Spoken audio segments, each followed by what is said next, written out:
Bueno, hay un espacio ahora para el que quiera hacer una pregunta, comentario. Sí. Mencionabas que en el caso de los zombies, por ejemplo, Sí. lo colocabas dentro de una rama de la ciencia ficción. En el cine está dentro de una rama, de un subgénero dentro del género de terror. Sí. Mencionabas también que la literatura fantástica, en ese caso específico, se combina con la ciencia ficción. Sí. ¿Qué es ciencia ficción? ¿Cuáles son las características, bueno, más allá de la conceptualización, ¿no? ¿De la ciencia ficción? ¿Cuáles son las características y los límites? De la ciencia ficción. Porque True Blood o series, Walking Dead, que está dentro, claro. ¿no? ¿Es ciencia ficción? Sí, Walking Dead, buenísimo.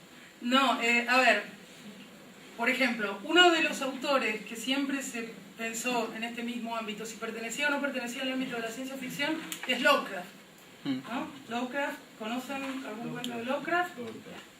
Los mitos de Cthulhu y demás. Bien, la idea es, ¿por qué Lovecraft entra dentro del ámbito de la ciencia ficción a pesar de que es el género del denominado terror? ¿Por qué no Stephen King, por ejemplo?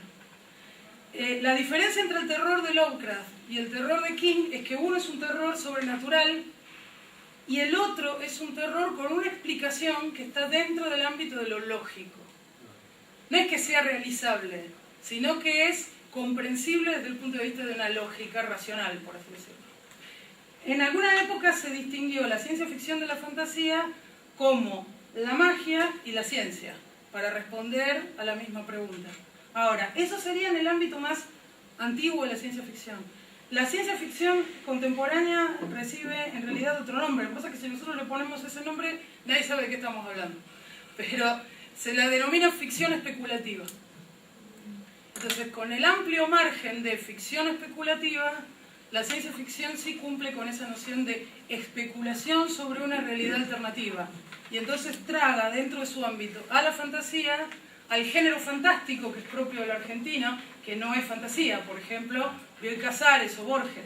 Eso es fantástico, no es fantasía. Entonces, fantasía, fantástico, terror sobrenatural o gore y demás terminan cayendo dentro del ámbito de lo que antes se denominaba ciencia ficción. La ciencia ficción, ya te digo, ha tenido miles de definiciones en cada época.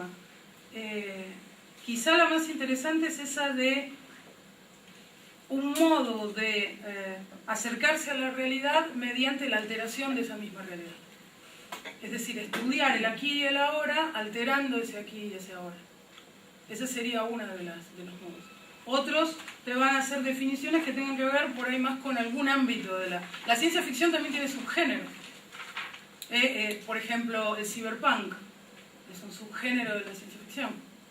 Con, no sé, me da miedo nombrar, pero porque claro, como estoy en un ámbito que no tienen por qué conocerlo, William Gibson, Neuromante. Bueno, es la base sobre la cual se hizo Matrix, por ejemplo. Eso es cyberpunk. Y si no tenés el steampunk. El steampunk es como si de la era victoriana. O sea, ¿qué pasaría si Babbage hubiera podido salir adelante y la computadora hubiera salido a la época victoriana? Entonces vamos a tener lugares, por lo general los paisajes de steampunk son paisajes con máquinas a vapor y computadoras con relojes ideales, ¿no? Con ese modo, ¿no? Hay una maravillosa obra de William Gibson y Bruce Sterling, que ahora no me va a salir porque cada vez que necesito algo me lo olvido, en el cual hace, por ejemplo, una Inglaterra victoriana, en la cual el primer ministro de Inglaterra es Lord Byron. Es un poeta del primer ministro, es eso, por ejemplo. Y si no tenés la parte más refinada y más respetada de la ciencia ficción, que son las diacronías o ucronías o utopías. Entonces, cuando uno mete eso dentro de la ciencia ficción, nos ganamos un santo y Tomás Moro entra dentro de la ciencia ficción. Entonces, por eso es que decimos hoy los límites son muy nebulosos, ¿no? Sí, perdón. Sí. Yo quería preguntar, usted, bueno, recién volvió a repetir eso de que una posible forma de definir lo porque la ciencia ficción es como una forma de mirar la realidad, Sí. alterándola y no a partir de la observación. Pero no es también a partir de una observación, porque es también una crítica o algo que se dice, si bien de modo simbólico, no parte también de una observación para luego, digamos, alterar o... Lo que pasa es que no se queda con la observación, Claro, está bien. sino que es como si diseñara un universo de laboratorio para poder Claro. trabajar. Pero siempre hay un primer como, digamos, está hablando de esa forma, alterando y creando, pero siempre para decir algo a partir de lo que ve. Sí. Lo que pasa es que hago énfasis en eso porque por lo general se ve a la ciencia ficción desde afuera como predictiva. Los escritores de ciencia ficción tratan de decirnos qué aparatito va a haber dentro de 20 años, o qué va a pasar, o qué va a pasar en el futuro. En realidad la ciencia ficción es profética, pero no predictiva, ¿no? Profética en el sentido veterotestamentario. Es decir, el profeta del Antiguo Testamento dice, si siguen por este camino, van a ir a parar a tal lugar. Ese es el sentido del profetismo, ¿no? No es que adivino qué es lo que va a pasar en el futuro. Entonces, ese es el profetismo de la ciencia ficción. Voy a poner un ejemplo cortito, rapidito, ya sé que me estoy extendiendo, pero el otro libro importante de Wells es La máquina del tiempo. Cuando llega al extremo futuro, el personaje se encuentra con dos razas. Los Elohim, fíjense que hermoso modo de hablar, y los Morlock. Los Elohim son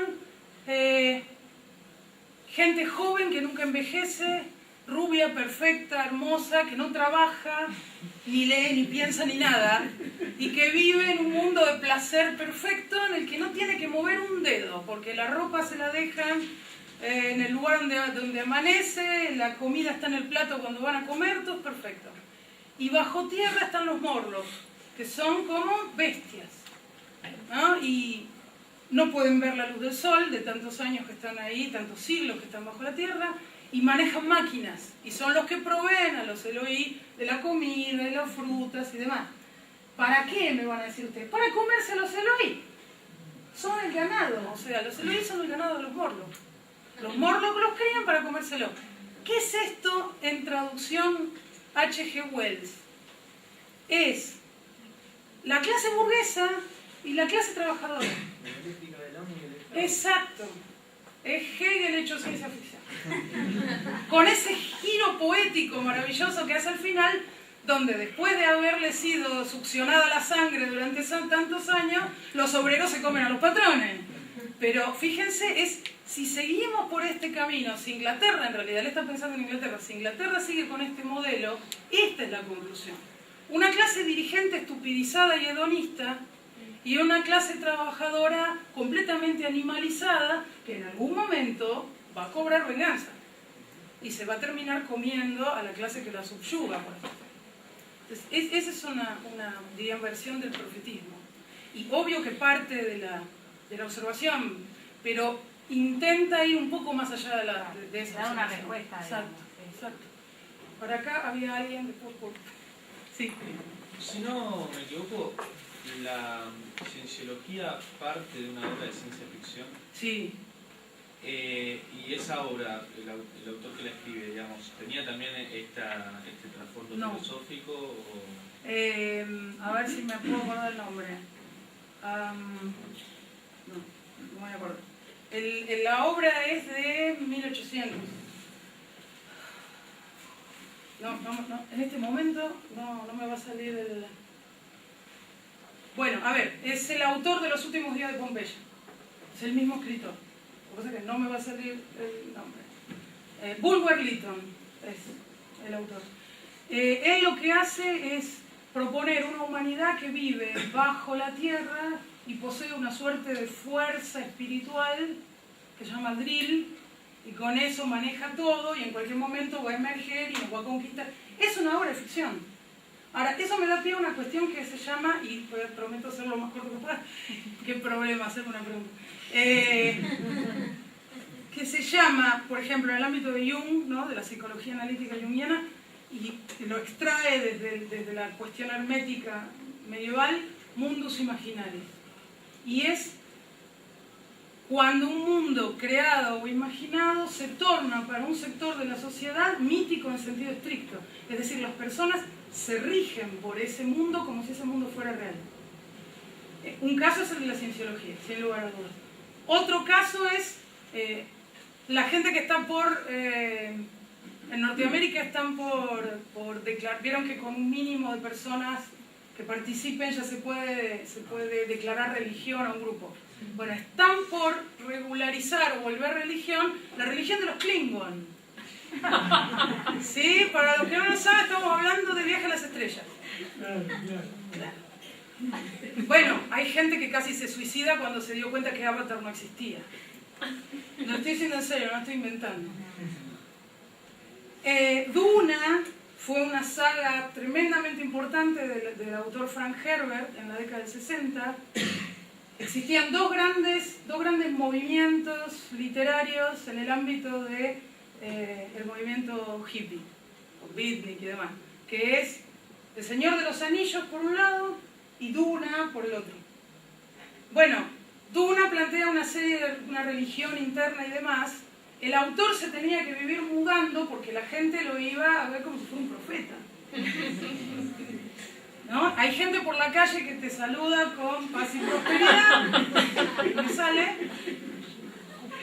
Y hay gente que te dice que la fuerza te acompaña y lo dice de verdad.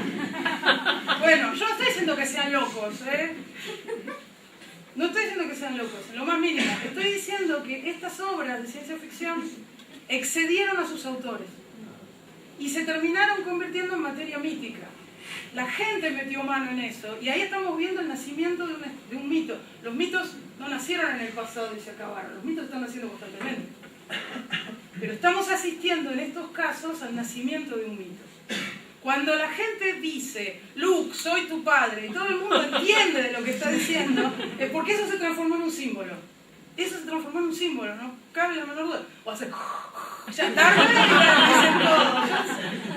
No es asmático el pobre hombre, o sea, se sabe que eso es así. ¿Ven? Allá adquirió diríamos, la altura de un símbolo. Y para esta gente es un mito. Y un mito es una especie de faro, de guía, que te guía justamente, para la redundancia, a lo largo de tu vida. Ese es el mito del héroe, ¿no? Es decir, es un mapa para manejarte en tu vida. Entonces, fíjense en esta anécdota muy corta, por Dios, espero que sea corta. Dice así, una persona conocida dice, cuando yo era chico salí de ver La Guerra de las Galaxias, la primera. Y mi mamá me llevó al dentista. Y por haberme portado bien, me dijo, te compro una espada láser, obviamente una espada de plástico, pero te compro un sable láser, elegí cuál. Entonces dice que él llegó al kiosco donde se vendían y estaba el rojo y el azul. En ese caso el verde, que era el primero, ¿no? El rojo y el verde. El rojo era el de Darth Vader, los malos, para los que no vieron La Guerra de las Galaxias. El verde es el de los buenos, el de Luke. Bien, fantástico. Y dice, esto es un ejemplo de mundus imaginaris o mitos. Me quedé mirando, tendría 7, 8 años, me quedé mirando los dos sables. Y dije, el rojo es más lindo.